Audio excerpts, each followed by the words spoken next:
Tagesdosis. Corona. Keine Atempause. Geschichte wird gemacht. Es geht voran. Der Bundestag hat vor wenigen Tagen mehrheitlich für die gesetzliche Absicherung weiterer Pandemie-Schutzmaßnahmen gestimmt und hält damit weiter Kurs in Richtung einer völligen Ignoranz gegenüber den Interessen großer Teile der Bevölkerung. Die Abstimmung im Bundestag garantiert die gesetzliche Grundlage von erweiterten Maßnahmen zum Umgang mit dem Coronavirus. Das lässt das Stimmungsbarometer sinken. Zeit für die Hauptmedien, bei der Unterdrückung von Kritik und Wut kräftig mitzuhelfen. Auf diese Weise wird massenmedial verstärkt ein tiefer Riss durch die Gesellschaft gezogen. Ein Kommentar von Christiane Borowy. Am 14.05.2020 wurde der Antrag der Regierungsfraktionen CDU, CSU und SPD, der, Zitat, Entwurf eines zweiten Gesetzes zum Schutz der Bevölkerung bei einer epidemischen Lage von nationaler Tragweite, Zitat Ende, vom Bundestag angenommen. Zu den gewünschten verschärften Maßnahmen gehört unter anderem auch die Forderung nach einer gesetzlichen Meldepflicht von Covid-19-Infektionen. Gemeldet werden sollen auch Genesung und negative Testergebnisse. Außerdem sollen die vorgesehenen Tests symptomunabhängig von der gesetzlichen Krankenversicherung und dem öffentlichen Gesundheitsdienst übernommen werden. Ein Impfpass ist zwar noch nicht beschlossen, aber die Grundlagen dazu sind dennoch gelegt worden. Denn es besteht durch die Zustimmung, weitere Gesetzesänderungen zur digitalen Gesundheit zuzulassen, dazu gehören Gesundheits-Apps, Telemedizin und digitale Krankenkassenkarten, die Möglichkeit, dass dieses Thema durch die Hintertür als digitaler Fortschritt legitimiert und als ethisch unproblematisch angesehen wird. Selbst das sonst als eher konservativ geltende Ärzteblatt übt hieran Kritik.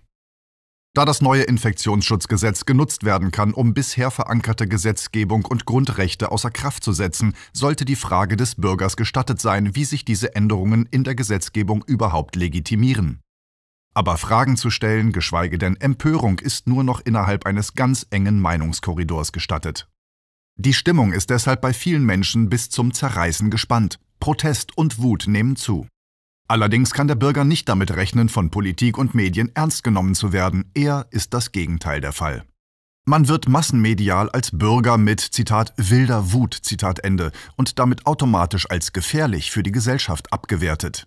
Auch Kritiker aus den eigenen Reihen müssen damit rechnen, massiv angegriffen zu werden.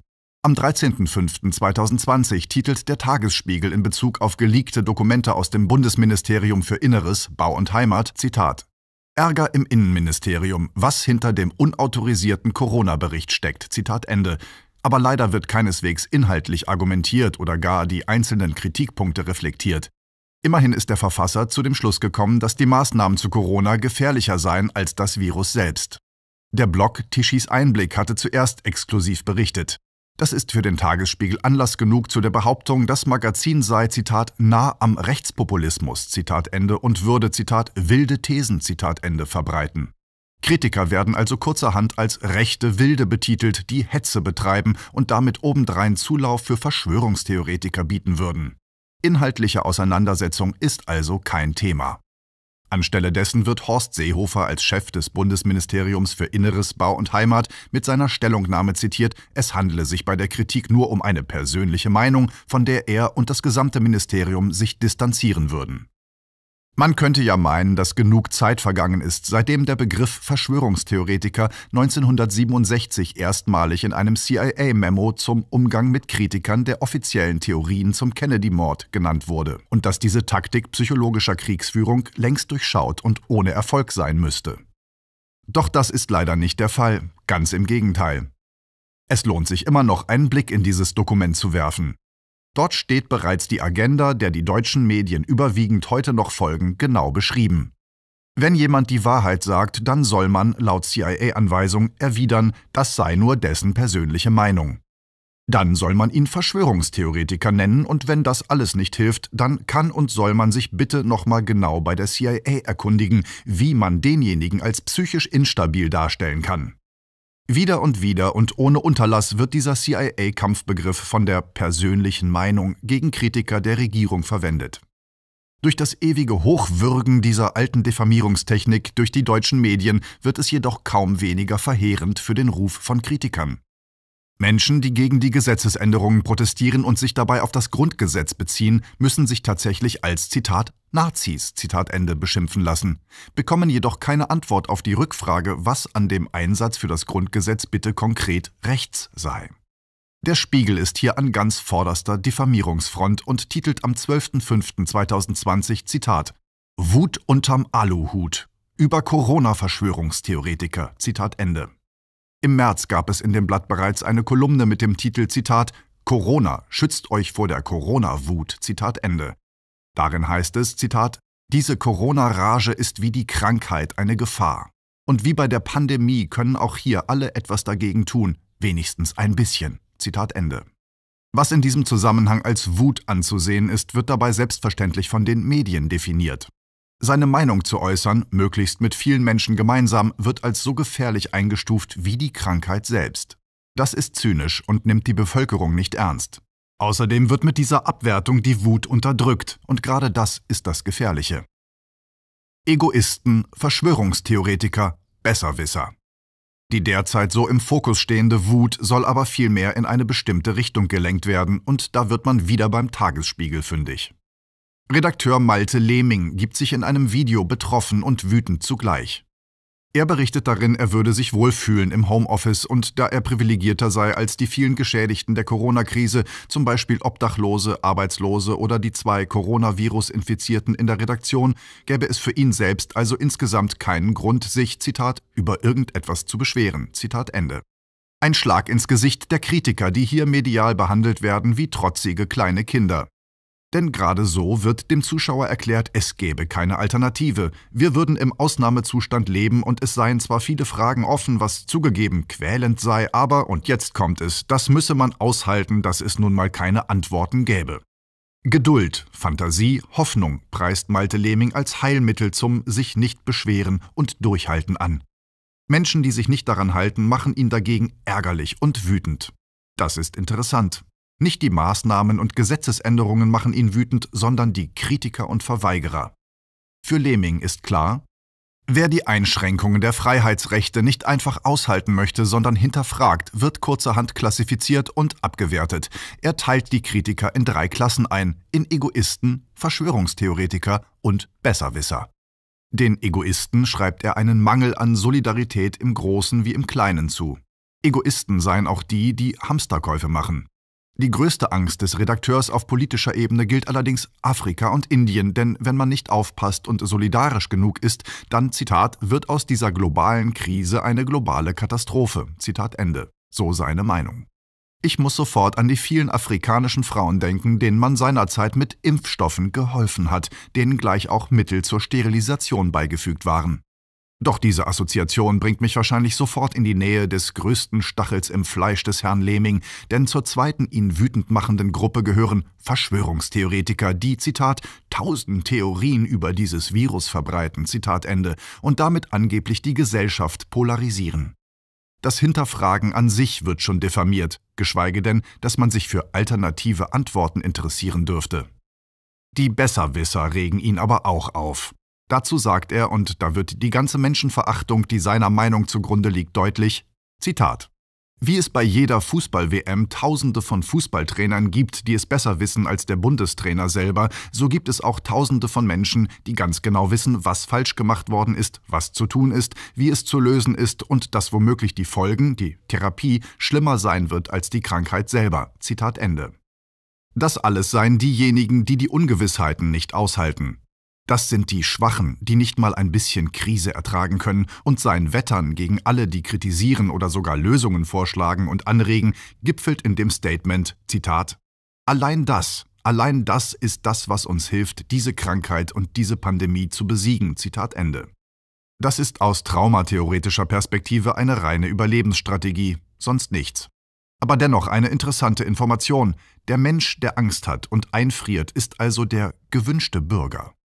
Dieser hält aus, hinterfragt nichts, greift nicht an und flieht auch nicht. Er bleibt brav und hält aus. So die Vision und Überlebensstrategie, die alles ist, nur nicht gesund. Und das ist besonders interessant in Tagen, in denen einem außer Herrn Lehming noch viele weitere Menschen erklären wollen, was sie für gesund halten, wo doch nachweislich psychische und physische Gesundheit zusammenhängen. Rerum cognoscere causa. Das ist das Motto des Tagesspiegel und bedeutet, Die Ursache der Dinge erkennen.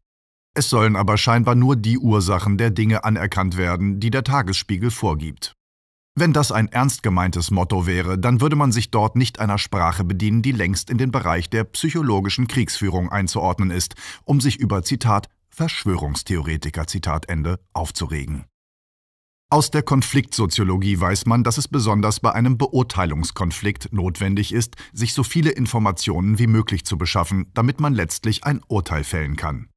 Der Mediennavigator von Swiss Propaganda Research, einem Medienforschungsprojekt, bei dem die Autoren aus Schutz ungenannt bleiben, gibt auch Recherchehilfe zu Corona, damit man recherchieren und sich ein Urteil bilden kann. Es bietet also auch Journalisten die Möglichkeit, weiter zu recherchieren und ist kein Portal, auf dem willkürlich Meinungen verbreitet werden, im Gegensatz zum Tagesspiegel. Swiss Propaganda Research untersucht grundsätzlich eine NATO-Partnerschaft und CIA-Nähe von Medien, also eine Nähe zu einer transatlantischen Elite aus Wirtschaft, Politik und Militär.